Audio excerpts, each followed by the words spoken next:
समस्तीपुर में भी बीजेपी नेता की हत्या हो गई है। पुलिस ने कार्रवाई किया है, आरक्षी अधीक्षक ने तुरंत कार्रवाई किया, 2 लोगों की गिरफ्तारी भी हुई, आपसी विवाद का मामला आया है और तत्काल जो है वहाँ के थाना प्रभारी को सस्पेंड भी किया गया। जहाँ भी कोई घटना घट रही है पुलिस तुरंत कार्रवाई कर रही है और शीघ्र लोगों को गिरफ्तार करके जेल में डाल रही है। बिहार में गृह मंत्री का विभाग जो है सम्राट चौधरी के हाथों में है और जब से सम्राट चौधरी के हाथों में गृह विभाग है तब से लगातार अपराधियों पर कार्रवाई हो रही है। पुलिस की तरफ से एक्शन भी लिया जा रहा है, लेकिन अपराधियों के मनोबल लगातार बढ़े हुए। समस्तीपुर में एक बीजेपी नेता की हत्या हो गई, इसको लेकर के सम्राट चौधरी ने साफ साफ कह दिया कि अपराधी बचेंगे नहीं। साथ ही साथ जो थाना प्रभारी है उनको यानी निलंबित भी कर दिया गया। पहले सुनवाते आपको सम्राट चौधरी ने क्या कुछ कहा है। सर,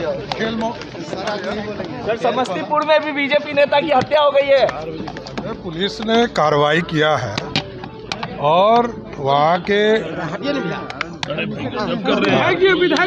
विधायक जी को इधर आ जाओ।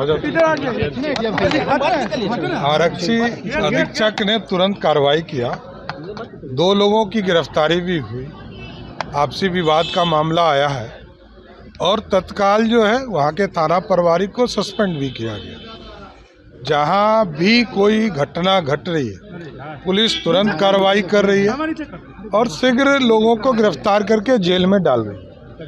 तो आपने सुना किस तरीके से सम्राट चौधरी ने साफ साफ कह दिया है कि आपसी विवाद है। जिस तरीके से बीजेपी नेता की हत्या हुई उन्होंने साफ साफ कहा कि अपराधियों के द्वारा नहीं बल्कि उनका आपसी रंजिश था, आपसी विवाद में इस तरीके की घटना हुई है। साथ ही साथ जो थाना प्रभारी है यानी जिनकी लापरवाही सामने आई है निकल करके उनको तुरंत निलंबित कर दिया है। आपको बताते चले कि जब से नीतीश कुमार के हाथ से गृह विभाग सम्राट चौधरी के हाथों में आया तब से लगातार बुलडोजर एक्शन चल रहा है, लगातार अपराधियों की धरपकड़ तेज हो गई है और लिस्ट भी बनाया जा रहा है। किस तरीके से पिछले दिनों गृह विभाग की तरफ से एक डाटा जारी किया गया था कि जो पिछले वर्ष की तुलना में कई अपराधों में लगातार गिरावट देखने को मिल रही है और सम्राट चौधरी के आने से लगातार कहा जा रहा है कि अपराधियों में भय का माहौल है। लेकिन जो घटनाएं हो रही इसको लेकर के भी कहीं ना कहीं सवाल खड़े हो रहे हैं कि क्या सम्राट चौधरी की तरफ से जो कहा जा रहा है यानी अपराधियों पर लगाम लगेगा, लेकिन आपराधिक घटनाएं लगातार हो रही है और विपक्ष भी सवाल खड़े कर रहा है। ऐसे में देखना होगा कि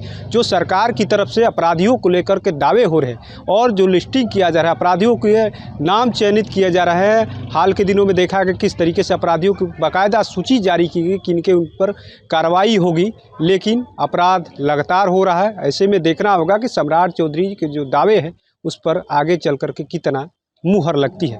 NBC 24 के लिए पटना से कृपा शंकर की रिपोर्ट।